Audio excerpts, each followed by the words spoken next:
What is going on YouTube? Chrono here and welcome back to another PSO2 video. So today we're going to be going over the DENGEKI article because they've got to tell us everything ahead of time. Man, is there a good way to look at this? Okay, I guess that's going to be the best we can do. But if you guys are new here, as always, my name is Chrono. I primarily cover PSO2 content. Would much appreciate subscribers work our way towards that 10K mark, hopefully by the end of this year. Now, I know I'm a bit late to these. In case you're ever trying to get a hold of this information, as soon as it pops up live, my good friend Nova has been covering everything that is Slayer. I will be leaving a link either in the video description or the pinned comment over to his page. He will be playing Slayer as it comes out. It's going to be his new main, I do believe. So in case you guys want to see all kinds of cool Slayer stuff, you should definitely check him out. But of course, as always, I will be giving my 2 cents on the matter, checking out the new content. We'll be playing Slayer when it releases, so in case you want to check that out too, just check out the channel. We'll be live right when the servers go live. Probably we'll be live before that, honestly, just hanging out and praying for no extra maintenance. But either way, let's go ahead and jump into this. So DENGEKI, in their ultimate wonderful fashion, has released an article telling us about a whole bunch of things that, SEGA has not told us yet, and we don't really know if they were allowed to tell us, but we're going to read it here anyway. So awesome. Let's see here. This is a translated article, so expect some of this to be kind of rough. I'll be skimming through a lot of this because it's a huge article, and pulling out all the juicy important parts. So in this update, a new class layer will be added in DENGEKI Online. We've been playing the class ahead of implementation. We deliver details about the actions, PA, class skills, and play feeling that were found, or I guess the feeling of how the class played. Splitty close quarters as a specialty. We knew all about this. There's a lot of gap closing, a lot of quick cuts. You're basically like sliding towards your target in a lot of situations, or just trying to slash everything in your face, more or less. Nothing too crazy here. So yeah, the Slayer is a class that excels in cutting with quick movement and continuous attacking. So lots of attacks, probably smaller hits, but close up. Gunslash is a shooting attribute weapon, so it's range spec. And the attack range is short to medium range. It can be said that its performance is more specialized for close combat than twin machine guns.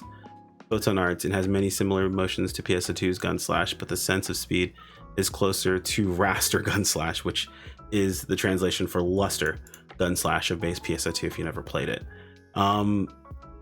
I think they also, the fun thing is that performance is more specialized for close combat than twin machine guns. Twin machine guns is a range weapon that is in melee range, so I don't know that it's more performant or that it's more specialized than twin machine guns. That's all twin machine guns is close range, but I digress. Short range type shooting. So Gunslash gear is its main axis. The basic way of fighting is to hit the attack, accumulate the Gunslash gear. Now we saw a lot of this in the previous video that we saw for Gunslash, so I'm going to be skipping over a lot of this stuff that doesn't really give any extra information about, but it's basically just letting us know that we have PP cost consumption down and crit rate for having this gear higher. And then there's certain skills like Unleashing Rage that you would use, or I guess it's called something else on our end, but it's the skill that you use whenever you're capped. Kind of like Luster Time, if you're familiar with Lusters. The only difference is that you have to have this gauge max before you can start using it. A Slash Pursuit is a follow-up attack that occurs when you press the normal attack. So this is the gap close of the gauge for using also accumulate. Okay, so yeah, it also increases your gauge. Basically, all types of attacks increase your gauge. Funny enough, we found out that your Photon Blast maxes out that gauge. There's nothing really interesting here that I'm seeing so far. I'm not gonna read through all of this. It's a lot to read through in case you want to do on your own. I'm gonna leave a link in the video description to this article as well. As long as you open it up on Google Chrome, you'll be able to translate it fairly easily and see the information yourself.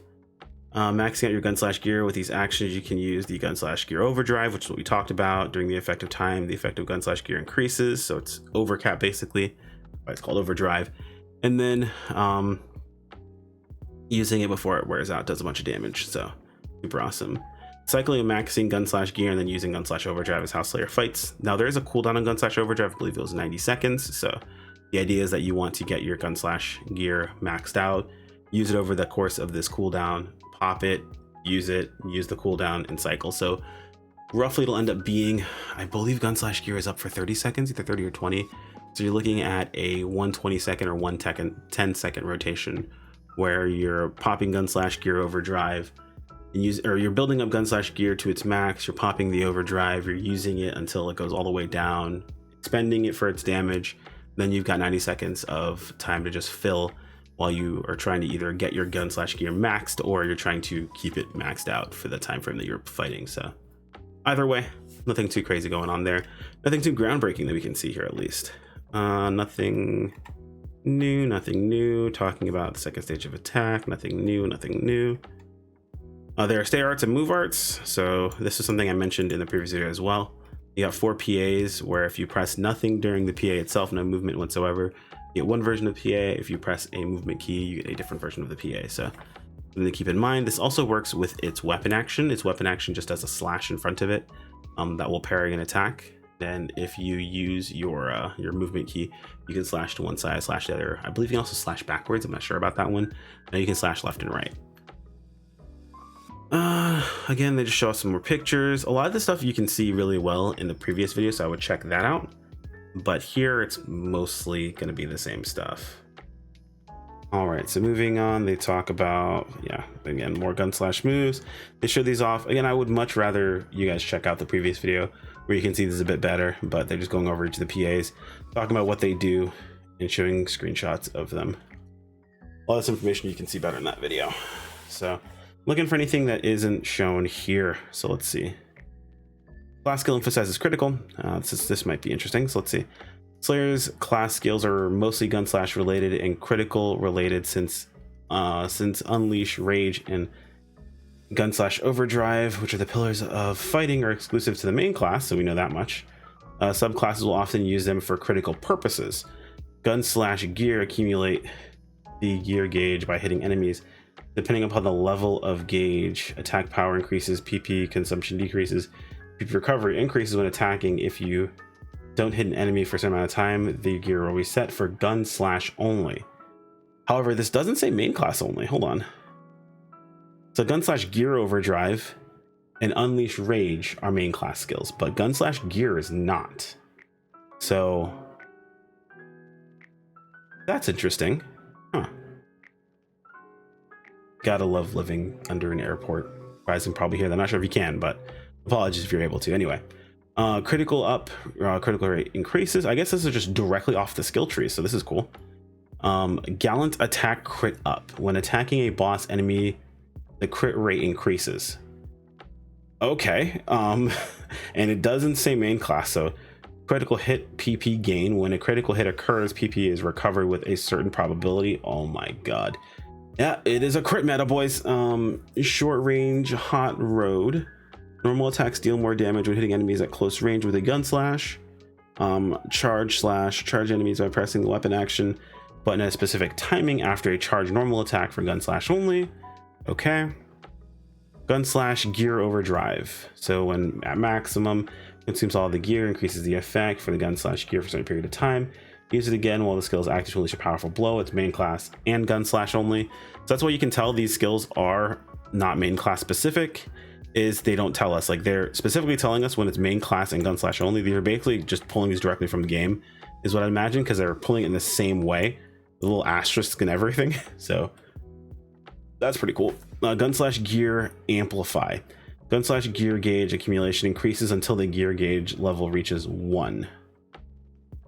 Gunslash gear accumulation increases until the gear, oh okay, so it goes up on its own until it reaches level 1, and this is for Gunslash only, of course.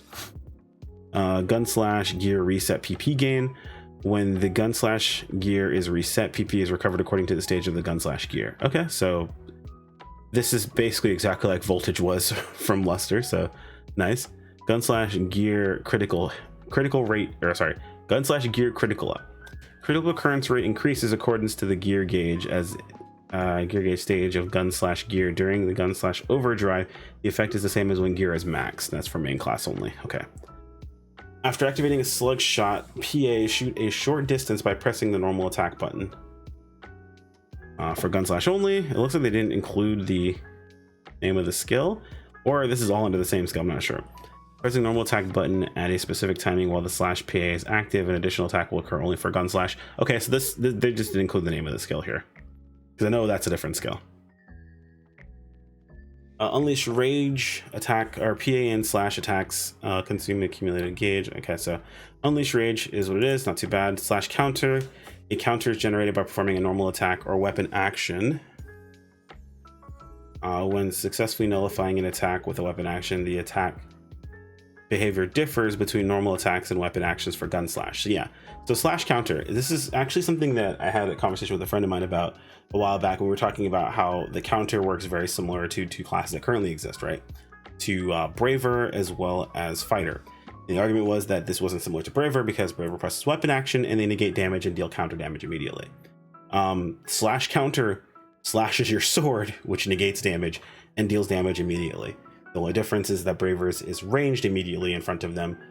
This one is not. It is just a slash in front of you. And if you have damage you can come into contact with, so if there's a hurt box or a hitbox in front of you that you can deal damage to the enemy, then you will deal damage to them. The slash does actually deal damage.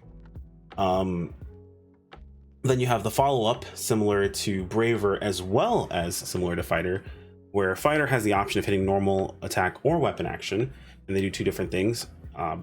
Slayer does something very similar. In the case though, Slayer, its weapon action variant is very akin to Braver's normal attack follow-up that they have, where it does a bunch of slashes that are hit scan and look to be AoE directly in front of the target. But we don't know if it's AoE or not. Much like when they showed off Braver's version of this skill, they showed it off against a single target, so we will not be able to tell, or we won't be able to see this ahead of time, unfortunately. Moving slash, if you activate a weapon action when inputting direction, an invincibility period will occur and the slash will change, will be attack while moving. Yeah, so it's just slash counter and then moving slash counter, which is just pressing a movement button doing it. Gunslash gear overflow, when Gunslash gear's level is maximum or during overdrive, Gunslash rage gauge builds up, shortening the time before it can be used again. Interesting, that's actually pretty dope. That's the Gunslash build-up skill. Slash pursuit increases the power of slash pursuit. That does more damage. Okay. Unleash rage after effect. After activating unleash rage, the critical hit rate for a certain period. Oh, you just get more crit for a while. Slash counter critical hit rate. Your slash counters have increased crit rate. that's cool. And then when moving slash counter, when you successfully evade the moving slash, a counter is generated by performing a normal or weapon action. So it just gives the ability for the counter on moving slash as well.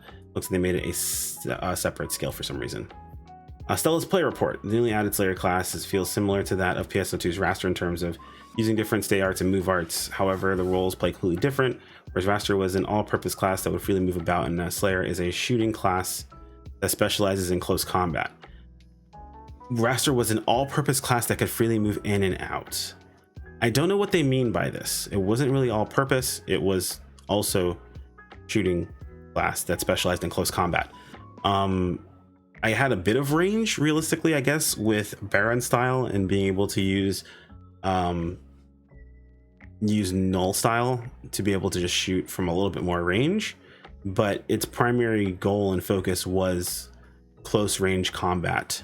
And that it was also shooting because it was also a ranged class. It did have the ability to utilize, it had a skill that let it, swap over melee to range. That was only because back then there was a time where Gunblades wanted to use melee as their primary. So there's no reason for it to exist in this game at the moment since it's never been an issue. The Gunblade just got here, so you're only augmenting for one class, one stat. Anyway, compared to the Raster, is also characterized by the fact that the style is gone and there is less to remember. Compared to the Raster, is also characterized by the fact the style is gone, there's less to remember. I guess technically that's true because you did have 3 different roles. They just played semi-similar with very small differences on how you played them and where the optimal amount of damage was and the reason for them existing. So I guess by definition that is true. It is a bit less to remember. My first impression is that it's been brushed up and easier to play. Probably. Luster did have a very high skill ceiling because there was some very, very, very niche optimization that if not played properly, you just die. So that's fair. There are a few PAs that are excellent in single shot damage and designed to attack with a number of moves. Powerful techniques that are concentrated into Unleash Rage, Gunslash, Gear Overdrive. So the point is whether you can master these, in particular Unleash Rage, will dramatically increase DPS and PP efficiency by building up the gauge with Slash Pursuit and using it for each recast. As a subclass, if you create a multi-weapon with Gunslash, the advantage is you can easily maintain altitude with Waving Regale. Gunslash itself is a shooting weapon, so it seems to be compatible with Ranger. I don't know a situation where a Gunslash is going to be more favorable at the moment until we actually get a hold of their PAs to see what the DPS actually is comparatively to other PAs. Because keep in mind, you have to also fight against the fact that Gunslash will not be a main class weapon for any other class, unless that's something like specifically new that is specific to that. Won't be a main class weapon, meaning we'll be missing out on that 10% damage buff. And if it's not enough damage, then there's not really going to be much of a reason to use it over a different weapon outside of just, hey, this is fun to use, or it might be a little bit easier. Which is totally fine. That's an okay reason to use the weapon itself, but to say that, it's going to be compatible with Ranger, I feel like the level of compatibility can exist with any class right now when it comes to that weapon, at least for what we've seen so far. If you dare to mention a drawback, it will be difficult to properly use stay arts and move arts depending upon the operating environment. The analog stick becomes loose. Move arts may appear unintentionally if your character moves without your permission. Please purchase a new gamepad before delivery. I guess, yeah, if you have some Joycon drift, then I guess it'd be difficult to play Slayer, but I feel like at that point, is that really the fault of the class? But yeah, what do you guys think of Slayer? Hopefully the class, I mean, so far the skills look interesting. Actually, let me go back to the skills. I want to go back to this one more time. But yeah, no, so critical hit rate, this is kind of wild. So crit up, boss crit up, crit during or PP whenever you crit. All of these right here, these 3 skills, which I think are the skills we saw across the top, are going to be extraordinarily useful. And I can't wait to actually get my hands on it, because I feel like it's gonna be really, really fun for Soaring Blade specifically. So let me know what you guys think in the comments below. Like if you enjoyed the video, subscribe when you keep up with more, and I'll see all you wonderful individuals next time. Take care, everyone. Peace out.